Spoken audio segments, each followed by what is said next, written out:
প্রিয় দর্শক বন্ধুরা, আপার প্রাইমারি থেকে অ্যাপ্রুভাল ও জয়নিং প্রসঙ্গে উঠে আসছে একাধিক দারুণ সংবাদ এবং সবথেকে জরুরি বার্তা। সেই সমস্ত বিষয়ে আলোচনা করছি আর্জেন্ট তথ্য আর্জেন্ট ভিত্তিতে এই ভিডিওটা তাই ক্রিয়েট করা।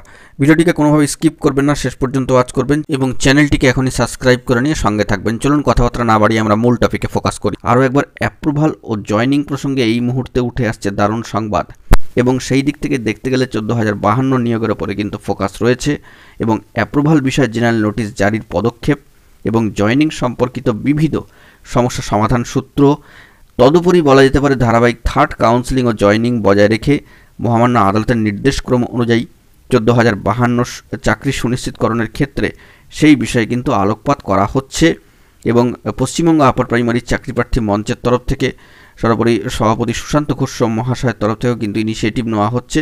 সেই বিষয়ে প্রচেষ্টা যে ধারাবাহিকতা সেটি কিন্তু বজায় রাখা হয়েছে। সমস্ত বিষয় কিন্তু আলোকপাত করা হয়েছে। কত দ্রুত এই সমস্ত বিষয়ে স্টেপ বা পদক্ষেপ নেওয়া হয় সেই দিকে কিন্তু সকলকে লক্ষ্য রাখতে হচ্ছে।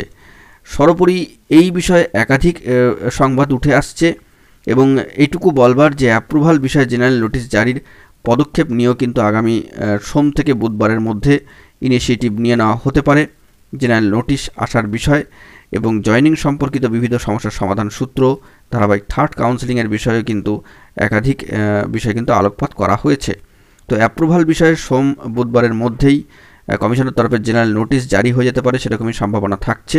এ বিষয়ে অবশ্যই পশ্চিমবঙ্গ আপার প্রাইমারি চাকরি প্রার্থী মঞ্চ তথা সভাপতি মহাশয়ের যে ইনিশিয়েটিভ, যে তৎপরতা, যে প্রচেষ্টা, তাকে কিন্তু সাধুবাদ কুর্নিশ জানাতেই হচ্ছে এবং কৃতজ্ঞতা জানাতেই হচ্ছে, ধন্যবাদ জানাতেই হচ্ছে। তাদের উদ্যোগেই এই প্রসেসগুলো যত দ্রুত সুষ্ঠুভাবে সম্পন্ন হবে ততটাই কিন্তু ভালো। সেকেন্ড কাউন্সেলিংয়ের যে ধারাবাহিকতা সেটি আগামী 23 তারিখে এন্ডিং হচ্ছে এবং তারপরে যত দ্রুত সম্ভব থার্ড কাউন্সেলিংয়ের প্রসিডিওরের স্টার্ট হয় সেটাই কিন্তু এখন দেখার বিষয়।